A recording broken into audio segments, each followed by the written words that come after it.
Pessoal, o Ministério da Cultura e o Instituto Ricardo Brenan apresentam a ação formativa de contrapartida social do Projeto Panorama, de portos a capitais no Brasil setentrional.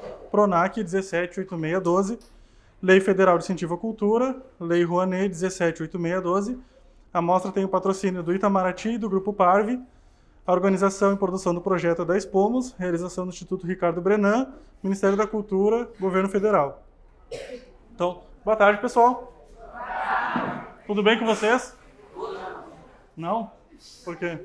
O que aconteceu? Estão felizes? Não? Por que não? Nós vamos ficar agora porque vai ser muito legal, tá? Vocês conhecem o Instituto Ricardo Brenan? Já foram lá? Já? O que vocês viram lá? Hã? O que mais? Fonte.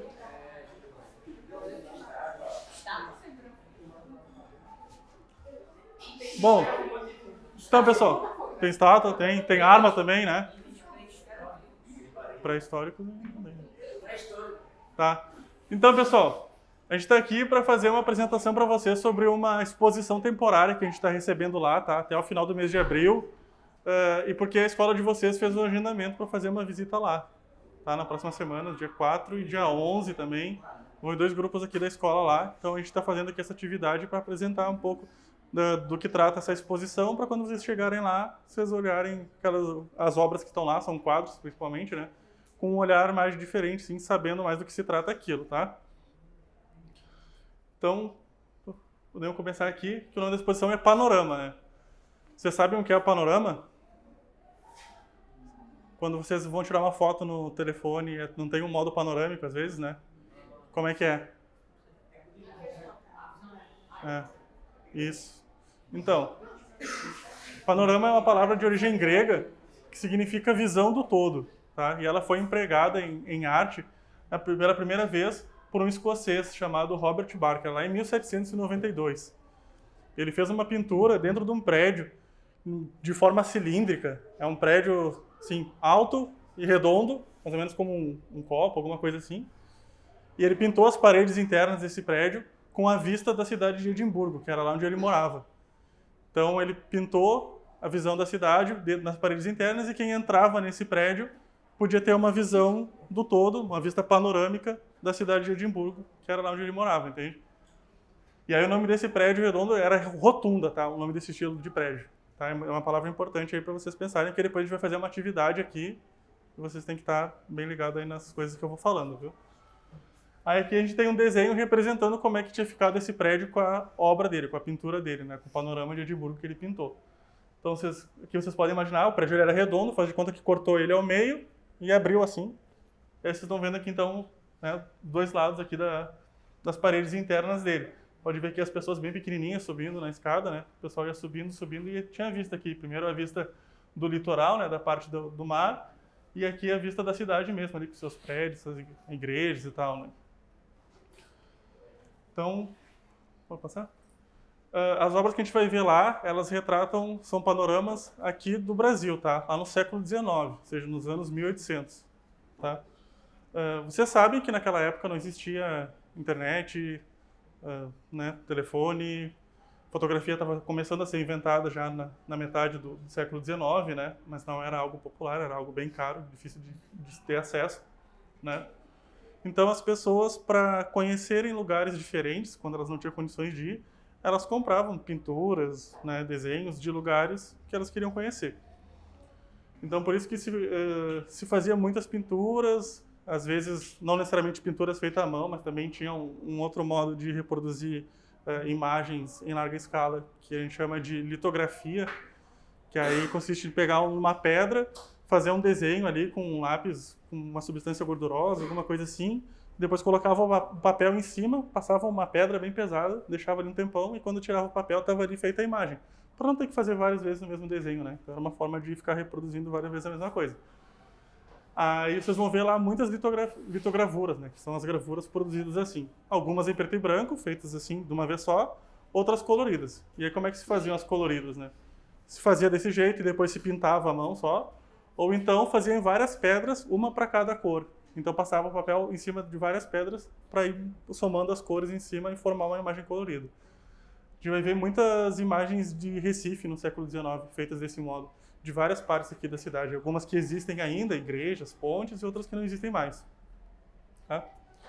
Mas então, como é que era o Brasil nesse século XIX, né, nos anos 1800?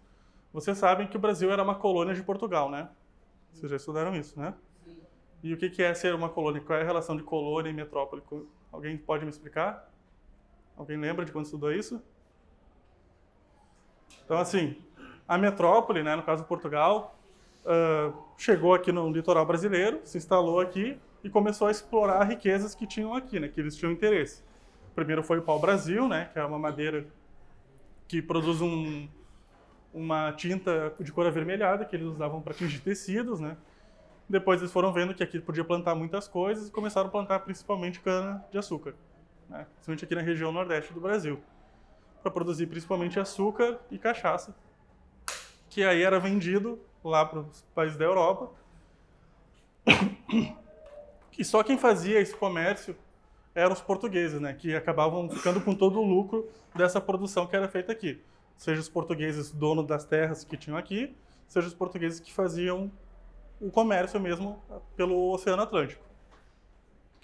Acontece que no início do século XIX, Napoleão estava lá na França, né, ele se declarou imperador da França e começou a querer se expandir por toda a Europa, né, dominar toda a Europa. Com medo de ser dominado, enfim, poder ser morto, talvez, a família real portuguesa fugiu para o Brasil, que era a principal colônia deles, né, em 1808. E foram escoltados pela marinha inglesa, que era uma marinha muito desenvolvida, muito forte, né, muito bem armada, para proteger eles, para não correr o risco de ser abordado por um navio francês e acabar, né, sendo capturados. Então, em 1808, a família real chega no Brasil. Primeiro eles dão uma parada em Salvador, que era mais perto, né? A capital já era Rio de Janeiro, depois eles iam para lá. E aqui tem uma pintura de Cândido Portinari, já de 1952, no qual ele representa, né, a família real chegando em Salvador, na Bahia, antes de partir para o Rio de Janeiro, onde eles estabeleceram, então, a sua corte, né? Então, quando eles vêm para cá, eles têm necessidade de criar aqui no Brasil uma série de instituições, de serviços que não tinha até então, porque a prioridade deles era a exploração, né? Primeiro do pau-brasil, como eu falei, depois do açúcar, depois do ouro que descobriram lá no que hoje é Minas Gerais, né? Então,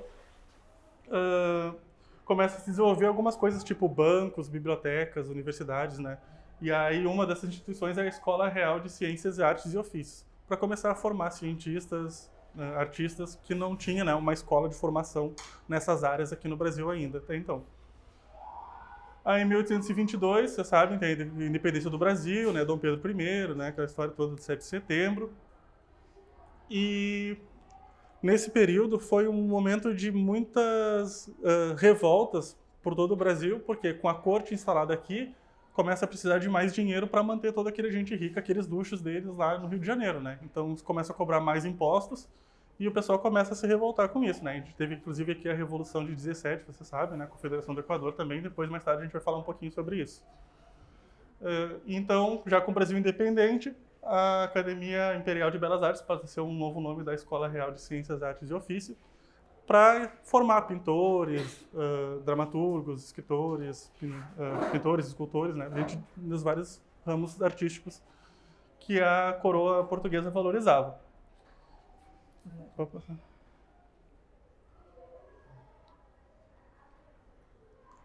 Aí, no título da nossa exposição, fala, né, de portos a capitais no Brasil setentrional. Alguém aqui sabe o que é setentrional? Não, né?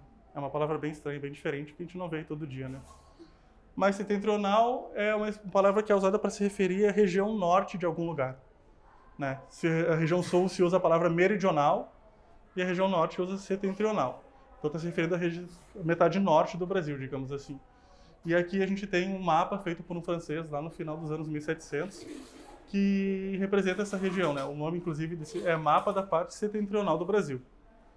Eu acho que aqui tá pequeno, tá preto e branco também, né? As palavras pequenas não dá para ler direito, a gente não consegue situar muito bem, eu acho.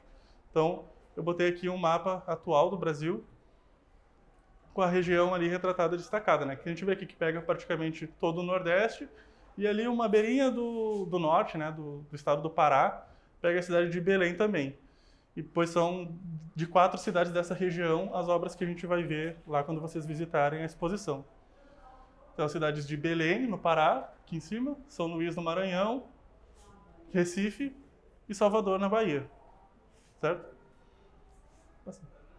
Então, a primeira dessas cidades que eu vou comentar aqui para vocês é Belém, tá? É a única que não fica no Nordeste, né? Fica no que a gente chama de região norte do Brasil. E todas elas são cidades litorâneas, como vocês devem ter visto, né? Por quê? Porque a colonização, como o colonizador, né, o europeu, ele chegava de navio, ela começava pelo litoral, né? O primeiro lugar que eles chegavam. E o litoral acabava sendo a região importante onde eles iam estabelecer os portos, que era onde eles iam embarcar a riqueza produzida aqui para ser vendida em outros lugares, né? Como eu falei para vocês. Então, Belém, como uma cidade litorânea, ela também tem muitos rios e terrenos alagados, né? Então, uma necessidade que tinha lá desde o início da colonização era de controlar essas águas. Porque a cidade se dividia em 2 partes, uma mais litorânea, que era chamada de cidade, e uma mais no interior, que era chamada de campina. Acontece que elas eram praticamente divididas por um alagado muito grande, tipo um pântano, de água que não era limpa, né? Então não podia ser consumida, não tinha muita utilidade, que era o alagado do Piri. Era um alagado muito grande e que, a partir do século XIX, né, com a chegada da família real e o desenvolvimento das cidades aqui no Brasil, começou a ser considerado um problema para o próprio desenvolvimento da cidade. Tinha uma parte muito alagada ali que não dava para construir nada em cima. E eles queriam expandir a cidade, que estava enriquecendo, né? Então, o projeto que eles decidiram foi de secar o alagado do Piri. Então, eles escavaram várias valas para escorrer essa água e acabou secando. Se hoje... Alguém aqui já foi a Belém? Alguém já foi a Belém? Eu também não. Mas não existe mais o alagado do Piri. É toda a cidade, são ruas, bairros, né? Casas que foram construídas em cima de onde ficava o alagado. Então, Belém tinha essa característica de ser uma cidade com muitas águas e que demandava isso. Ainda hoje tem muitos rios lá, né? A atividade pesqueira é muito intensa lá, né? A culinária de lá é marcada por muitos peixes, principalmente. E um lugar onde você pode conhecer várias dessas iguarias que se come lá é no Mercado Ver o Peso, que é esse lugar aqui, ó, esse prédio, que ele foi construído recentemente, no final do século XIX, início do século XX. Porém, esse nome, Ver o Peso, ele vem do fato de que isso foi iniciado lá em 1627, quando tiveram que fundar tipo uma alfândega, né? Um lugar onde era pesada toda a produção da província, que ia ser vendida para fora para cobrar imposto em cima daquilo, né? Tinha que ver quantos quilos de açúcar, por exemplo, tinha produzido, para saber quanto de imposto ia ter que pagar para vender depois. Então, Ver o Peso ficou o nome, como ficou conhecido isso, e aí até hoje existe, ele já mudou de lugar várias vezes, né? Agora ele se encontra aí nesse prédio, mas não é só o prédio, né? Ele é maior que isso, o prédio faz parte do complexo Ver o Peso, que é a maior feira livre da América Latina, e é o principal ponto turístico de Belém. Se hoje vocês forem visitar Belém, vocês provavelmente vão acabar visitando o Ver o Peso, que é o lugar onde mais se visita lá, né? Só um pouquinho. E aqui em cima tem essa foto, que é do litoral da cidade de Belém, que está lá na exposição, vocês vão ver. Essa aqui, especificamente, ela faz parte de um álbum fotográfico, e aí ele vai estar lá. Ele é maior que isso, eu peguei só essa parte central, porque ela mostra ali mais os prédios, tem aquela igreja ali, que eu penso que talvez possa ser essa igreja ali, que ainda existe hoje, né? Então, é uma fotografia lá de 1850 e tantos. Vou passar.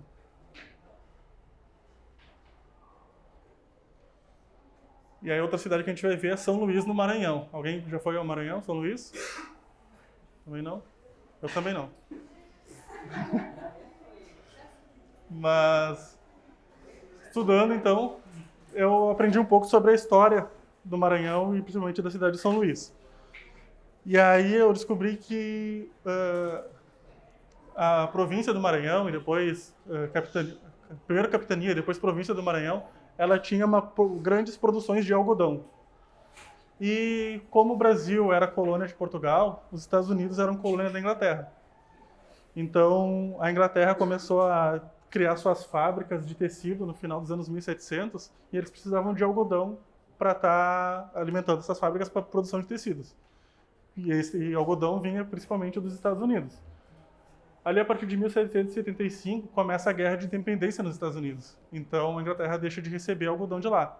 E eles começam a comprar algodão de outros lugares para suprir a necessidade das fábricas para fabricar os tecidos. E um dos lugares que eles compram é justamente do Maranhão, né? Então, os proprietários de plantações de algodão enriquecem muito nesse período. Então, eles começam a pagar para os seus filhos irem estudar na Europa, principalmente na França. E lá eles conhecem um mundo completamente diferente do que eles tinham aqui, né? No Brasil colonial, bem empobrecido, porque não tinha muita necessidade de desenvolver grandes coisas aqui, né? Só os grandes proprietários de terra que enriqueciam, e mais aqueles que participavam do comércio.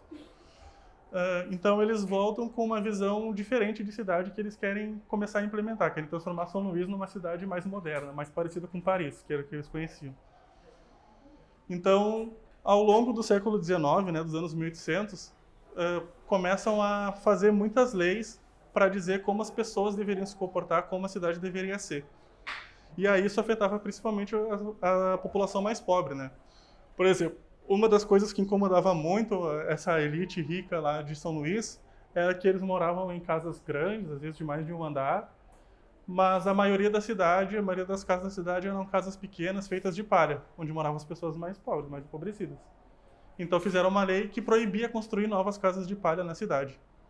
E também proibia que se consertasse as casas de palha com mais palha, ou seja, se a casa de palha se estragasse, né, se deteriorasse, ela teria que ser reconstruída de um outro material que fosse mais moderno, que tirasse esse aspecto empobrecido da cidade. Além disso, havia outras leis, como por exemplo, que proibia de circular animais muito magros e doentes pelas ruas. E se a gente parar para pensar de quem eram esses animais, eram justamente das pessoas mais pobres também que faziam suas atividades comerciais pequenas e coisas assim, né? Então eram várias restrições que, na verdade, acabavam sempre limitando os direitos de quem era mais pobre, né? E eram leis que eram definidas por aqueles que eram os ricos da cidade. Então, um outro aspecto interessante dessa modernização era justamente a criação de um teatro. Na Europa tinha muitos teatros que recebiam espetáculos teatrais, óperas, orquestras. E lá, então, eles viram isso e falaram, não, a gente tem que mandar construir um teatro aqui em São Luís. E aí, em 1815, começa a construção, e em 1817 é inaugurado o Teatro União. Foi um teatro que recebeu, já desde o século XIX, atrações internacionais, principalmente italianas, que tinham muitas óperas, né? Então, em 1852 ou 54, ele passa a se chamar Teatro São Luís, e hoje o nome é Teatro Arthur Azevedo, em homenagem a um escritor de peças de teatro lá do Maranhão mesmo, né? Aí aqui tem essa pintura também que faz parte da exposição, vocês podem ver ali, tem a cidade ao fundo e aqui tem uma tal da casinha de palha, né? Que o pessoal não gostava muito e queria acabar com elas. E aqui é uma vista da cidade atualmente também, que a gente pode ver que mudou bastante, né? Pode passar. Aí aqui, Recife, vocês conhecem essa cidade? Tá bom. Então, vocês sabem que a cidade tem esse nome justamente por causa dos arrecifes, né? Que são aquelas pedras, né? Aquelas formações rochosas que tem lá dentro do mar e que fazia daqui dessa região um lugar ideal para estabelecer um porto, né, dos portugueses, para eles ancorarem seus navios, porque aquelas pedras protegiam os navios das marés mais violentas e tal, né? E por isso Recife foi fundada inicialmente como sendo o porto de Olinda. Olinda era a capital de Pernambuco e Recife era o seu porto, né? Só depois, lá acho que é 1825, que Recife passa a ser, de fato, a capital da província de Pernambuco. E aí, um outro aspecto marcante da cidade é justamente a presença dos rios, né? Capibaribe e Beberibe, principalmente, né? São os maiores. E que, desde a fundação da cidade, né? Quando tinha os engenhos aqui, mais para a região, mais para o interior do continente, por exemplo, aqui onde a gente está era um engenho, né? Engenho de São João, da Várzea, onde tinha essa produção de açúcar. E para esse açúcar chegar até lá o porto para ser exportado, ele ia levado por barcos justamente pelos rios, né? Principalmente o Capibaribe e o Beberibe. Então eles tinham muita importância para essa questão de transporte naquela época, né? Até os anos 1800. Porém, com o desenvolvimento, né, dos meios de transporte, dos carros principalmente, né, os rios eles passam a ser um problema. Então eles colocaram as pontes por cima dos rios para que fosse possível atravessar eles. Então a gente vê que muda a relação da cidade com o rio, né? Quando ele era muito importante como meio de transporte, ele passa a ser um problema que tem que ser superado. Por isso que a gente tem tantas pontes no Recife. Um tipo de navegação, então, que era muito desenvolvido e que Recife era um porto importante é o que a gente chama de cabotagem, que consiste em pequenas viagens, né, de trechos curtos. Por exemplo, saía um navio do porto de Natal, parava na Paraíba, depois parava aqui e ia descendo, né? Alagoas, Sergipe, Salvador, ia descendo, fazendo pequenas trocas, assim, trocando mercadorias. Trazia algo que tinha numa outra região, deixava aqui, pegava uma coisa aqui e levava para outra. Então era importante nessa dinâmica do comércio interno do Brasil. E quem trabalhava nos portos era principalmente pessoas escravizadas e pessoas livres de cor, como aparece nos documentos da época, né? Que eram justamente pessoas que não eram brancas, né? Eram chamadas de pessoas de cor, principalmente filhos de negros escravizados e ex-escravizados. E aí, como eu falei para vocês antes, tem esses dois eventos no começo do século XIX que são bem importantes para a história aqui de Recife, que é a Revolução Pernambucana de 1817 e a Confederação do Equador de 1824. Acontece que esses dois movimentos, eles tinham ideais republicanos e tal, se devem muito à influência do que estava acontecendo na Europa. Tinha tido a Revolução Francesa, tinha derrubado a monarquia lá, né, e transformado a França numa república. Então é uma outra forma de governo, né? Não é mais um rei escolhido por Deus, mas sim representantes eleitos pelo povo e tal, né? Mais ou menos como a gente vive hoje, né? Por isso que é a República Federativa do Brasil. Uma república define a forma de governo do país, né? E aí isso, quem tinha acesso a essas informações eram pessoas mais estudadas. E naquela época não tinha escola pública, né? Quem tinha acesso a isso eram pessoas ricas que podiam pagar para estudar, né? Muitas vezes fora do Brasil. Mas aí a gente tem um outro evento mais ou menos nessa mesma época, mais especificamente em 1823, foi chamada Pedrosada. Alguém aqui já ouviu falar na Pedrosada? Não, né? Porque é um evento que ele não é tão popular assim, e eu acho que boa parte disso se deve ao fato dele ter sido realmente um movimento de gente pobre, gente do povo. Né? Ele tem esse nome Pedrosada porque o líder dele foi um homem chamado Pedro da Silva Pedroso, que era um homem negro, militar, que ficou sabendo o que tinha acontecido algumas décadas antes numa ilha na América Central chamada São Domingos, que era uma colônia francesa, onde mais ou menos 90% da população era escravizada. E aí, eles percebendo que eles eram a grande maioria da população da ilha, resolveram fazer uma revolta, matar os donos dos escravos, os brancos franceses que estavam lá explorando o trabalho deles há décadas, há séculos, e tomar o controle da ilha. E essa ilha hoje é o país Haiti, né? Então, assim que o Haiti fez uma revolução a partir dos seus próprios escravizados, o próprio gente do povo, né, que expulsou aqueles que exploravam eles, tomou as rédeas do país, e é um evento inédito, assim, na história da humanidade, eu acho, né? Nunca houve um outro movimento de caráter tão popular assim que tenha conseguido algo tão grandioso quanto não só a liberdade dos escravos, mas também a independência do próprio país, né? E aí é isso aí. Inspirado nisso aí, Pedroso quis reunir as pessoas negras aqui de Recife para fazer uma revolta parecida e dizer que só negros iam viver aqui e tal. Ele chegava até a menosprezar as pessoas negras que tinham enriquecido e começavam a se comportar como pessoas brancas. Ele chamava eles de caiados, né, que tivessem sido pintados de cal, ficado branco, né? Ele não gostava dessas pessoas também. Só que acabou que a notícia foi se espalhando pela cidade de que ia ter uma revolta. E quando ele foi fazer a revolta num feriado, que era um dia, né, que a guarda estaria de folga e tal. Mas, enfim, todo mundo estava preparado e ele acabou sendo reprimido, o movimento dele. Centenas de pessoas foram presas, ele perdeu o cargo que ele tinha no exército e tal, né? Então acabou não tendo muito sucesso na empreitada dele. Mas acho que é um evento bem interessante que deveria ser mais abordado aqui quando a gente estuda a história de Pernambuco, né? Aí aqui, essa pintura que faz parte lá da exposição, ela é de 1640, é feita por um pintor holandês chamado Gilles Peters, e que é o que chamam de proto-panorama, né? Antes de ter o panorama inventado lá por esse escocês aí, esse cara já fazia uma vista panorâmica ali do porto do Recife, né? Mostra ali os navios holandeses e tal, e ele tá vendo mais ou menos de Olinda, assim, né? E aí vê aquelas ilhas ali que foram as primeiras partes, né? O Recife Antigo, né? Aí São José e Santo Antônio e o próprio bairro do Recife, foi por onde a cidade começou. E aqui a gente tem uma vista atual da cidade também, vista lá de Olinda, e a gente vê como mudou, né? Prédios e tal, muito mais habitado.